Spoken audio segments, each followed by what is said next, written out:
The increasing pollution levels in the national capital and adjoining areas has actually triggered a lot of concern for the residents living in Delhi and NCR. We are joined by Delhi Environment Minister Gopal Rai to speak on the issue. Gopal ji, सीधा सवाल, लगातार AQI level जो दिल्ली का है वो खराब हो रहा है, आज भी वो कैटेगरी में है. आप लोग क्या कर रहे हैं इस पूरे सिचुएशन को टैकल करने के लिए? देखिए, पहली बात तो हम ये देख रहे हैं कि अभी दिल्ली के अंदर 4 दिन पहले जो एयर क्वालिटी थी वो 300 के पार गई थी। उसके बाद ग्रेड 4 को दिल्ली में इम्प्लीमेंट किया गया। अभी जो है वो 300 से नीचे एयर क्वालिटी इंडेक्स दिल्ली का पिछले 3 दिन से बना हुआ है। लेकिन अभी संभावना है कि आगामी दिनों में वो और जब ठंड और बढ़ेगी तो जो पॉल्यूटेड जो कण हैं वो नीचे आएंगे और उससे एक्यूआई बढ़ेगा। उसको ही देखते हुए अलग अलग जो विंटर एक्शन प्लान के तहत जो कार्रवाई है उसको तेज किया जा रहा है। और दिल्ली में अभी जो ऑब्जर्वेशन आ रहा है उसमें ये देख रहे हैं कि PM10 की मात्रा धीरे धीरे कम हो रही है, PM2.5 बढ़ रहा है। PM2.5 बढ़ने का मतलब ये है कि व्हीकल पोल्यूशन जो है वो इंक्रीज कर रहा है, बायोमास बर्निंग जो चारों तरफ है वो इंक्रीज कर रही है। तो उसको देखते हुए अभी आज से हम लोग रेड लाइट ऑन गाड़ी ऑफ कैंपेन शुरू कर रहे हैं, क्योंकि रेड लाइट ऑन गाड़ी ऑफ कैंपेन की जो स्टडी कहती है कि हर व्यक्ति प्रतिदिन दिल्ली के अंदर जो गाड़ी लेके सड़क पे जाता है वो 10 से 15 चौराहों से गुजरता है एवरेज, यानी कि पर डे हम बेवजह का आधे घंटे की फ्यूल बर्निंग करते हैं। रेड लाइट ऑन गाड़ी आपका पब्लिक कैंपेन इस पर फोकस कर रहा है कि एक लोगों को करना तो लोगों को है, लेकिन उनके माइंड में इस चीज को डाल रहा है कि भाई अगर हम कॉन्शियस हों, रेड लाइट पे अपना इंजन अगर बंद कर दें तो पर दिन लाखों लोग जो आधे घंटे का बेवजह फ्यूल बर्निंग कर रहे हैं उसको कंट्रोल किया जा सकता है। लेकिन सर, इस पे राजनीति भी कहीं ना कहीं अनफॉर्चुनेटली फिर से शुरू हो गई है दिल्ली में. कल आपने प्रेस कॉन्फ्रेंस करके DPCC चेयरमैन पे कई सारे आरोप लगाए कि जो रियल टाइम पोल्यूशन पोल्यूटेंट्स हैं उसकी स्टडी का जो प्रोजेक्ट था वो स्टॉल किया गया. आज खबर ये आ रही है कि अनसेटिस्फैक्ट्री था वो प्रोजेक्ट, कॉस्ट जस्टिफाई नहीं हो पाया, वैलिडेशन नहीं था उन रिपोर्ट्स का, और साथ ही साथ इस तरह से रिपोर्ट तैयार की जा रही थी जो दिल्ली के बजाय बाहर के राज्यों पे दिल्ली के प्रदूषण का जो ब्लेम है वो उन पे डाल दे. देखिए, पहली बात तो ये है कि भारत के अंदर कोई स्टडी पहले ऐसी हुई नहीं रियल टाइम, वो स्टडी हो रही है रियल टाइम। जब स्टडी सरकार ने निर्णय लिया, कैबिनेट ने निर्णय लिया, अगर किसी भी अधिकारी को ग्राउंड पे जो भी स्टडी हो रही है उसको रिपोर्ट को लेकर के अगर किसी तरह का उसका ऑब्जर्वेशन है, वो ऑब्जर्वेशन सरकार को भेजना चाहिए, कैबिनेट को भेजना चाहिए कि भाई कैबिनेट ने ये डिसीजन लिया इस पर्पज के लिए जो है और उसका ये रिपोर्ट आ रही है, कैबिनेट इस आधार पर विचार करे।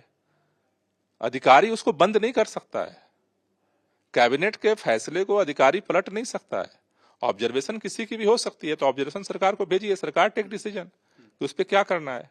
अधिकारी कैबिनेट तो नहीं, सरकार तो नहीं बन जाएगा। लेकिन बीजेपी की तरफ से कहीं ना कहीं आप पे पलटवार भी हो रहा है. राज्य से लेके केंद्रीय स्तर के जो स्पोक्स पर्सन हैं उन्होंने भी कहा है कि अगर दिल्ली सरकार का, अरविंद केजरीवाल की सरकार का बस चले तो अमेरिका के राष्ट्रपति जो बाइडेन को भी दिल्ली के पोल्यूशन के लिए जिम्मेदार ठहरा सकते हैं. नहीं, ये तो बेसिर पैर की बात भारतीय जनता पार्टी के लोग कर रहे हैं, उनको करना तो कुछ है नहीं।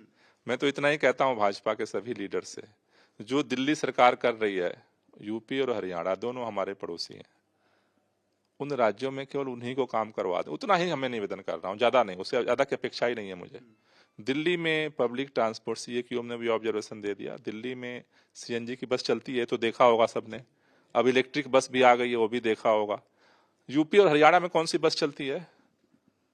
सारी जो यूपी हरियाणा की भाजपा की जो बसें आ रही हैं भाजपा सरकार की, वो किस चीज के, डीजल की धुआं छोड़ती हैं।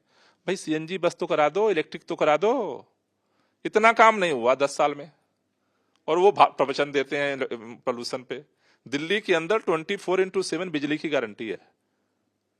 हरियाणा के अंदर आज भी गुड़गांव में सोसाइटी को बिजली कहां से मिलती? जनरेटर से मिलती है। आज भी बिजली तो सप्लाई दे दो, कम से कम NCR के राज्यों में सप्लाई दे दो जहां पर कम से कम जनरेटर न चलाना पड़े।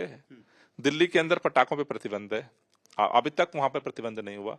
अभी हमने देखा दशहरे पे हरियाणा यूपी से पटाखे आकर के दिल्ली में फोड़े गए। उतना तो कर दो भाई। दिल्ली में हमने जितने पोल्यूटेड इंडस्ट्री थी उसको हमने जो है नेचुरल गैस पे शिफ्ट कर दिया, उसको तो करा दो। इसमें क्या है, कुछ करो। केवल अरविंद केजरीवाल को गाली देने से नहीं होगा, हम जितना कर रहे हैं उतना भी कर दोगे तब भी हमें काफी सहयोग मिल जाएगा। एक आखिरी सवाल सर, क्या मास्क गाइडलाइंस दिल्ली सरकार अभी से पॉन्डर कर रही है, सोच रही है उस बारे में कि मास्क गाइडलाइंस भी अब इशू कर दिए जाएंगे? नहीं, देखिए अभी चीजों को लेकर के CAQM ने एक एक ग्रैब के नियम को ऑलरेडी डिजाइन किया हुआ है। किस स्तर पे पोल्यूशन का लेवल पहुंचेगा तो किस गाइडलाइन को हमें जारी करना है। हमारा जो विंटर एक्शन प्लान है, विंटर एक्शन प्लान में हम ग्रैब के नियम को फॉलो करते हैं। तो जो जो गाइडलाइंस CAQM की तरह से आएगी और उसको जो है हम दिल्ली के अंदर, हमारी कोशिश ये है कि उसको इम्प्लीमेंट किया जाए। प्रॉब्लम गाइडलाइन CAQM हमें नहीं देता, वो यूपी को भी देता है। वही गाइडलाइन हरियाणा के भी NCR के लिए है, वही राजस्थान के NCR के एरिया के लिए भी है, लेकिन वहां लागू ही नहीं होता है।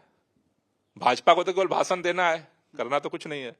दिल्ली में हमारी कोशिश है कि उसको इम्प्लीमेंट किया जाए। क्यों? क्योंकि इम्प्लीमेंटेशन का असर हम देख रहे हैं।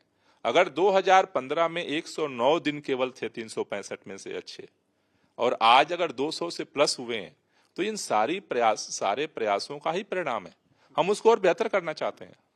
Thanks a lot for speaking to us. So that was Delhi Environment Minister Gopal Rai saying that even if the DPCC chairperson had certain observations, he should have submitted it to the Delhi government rather than acting upon it. And the shutting down of the real-time pollution study project means that there would be no data to analyze as to what is causing this Delhi pollution. Along with that, Gopal Rai has also hit back on the BJP and is asking that please ensure that steps that are being taken in the national capital should be taken in the NCR regions as well. With video journalist Ankit Singh, this is Amit Bhardwaj reporting for India Today from Delhi.